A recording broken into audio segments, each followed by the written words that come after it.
Hello everyone, welcome back.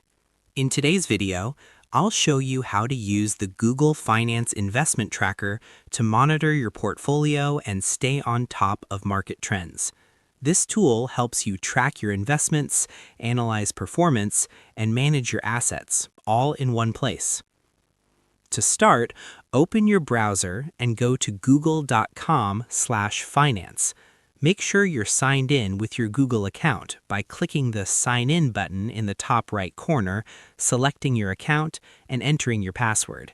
Being signed in ensures your data is up to date and secure.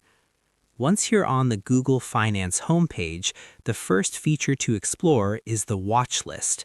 Here, you can add stocks or assets you want to monitor closely.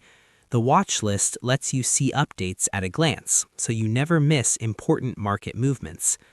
Next, consider creating a portfolio.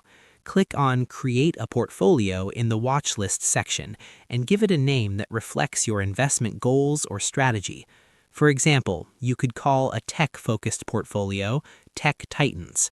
Once named, click Save to create your dedicated portfolio space. Now it's time to add your investments. Click Add Investments within your portfolio page. Enter the quantity of shares or units you own and select the purchase date for accurate historical tracking. Then click Save to update your portfolio. Repeat this process for each stock, bond, or asset you want to track. With your portfolio set up, Google Finance gives you a clear overview of your investments, including performance over time, market trends, and individual asset details.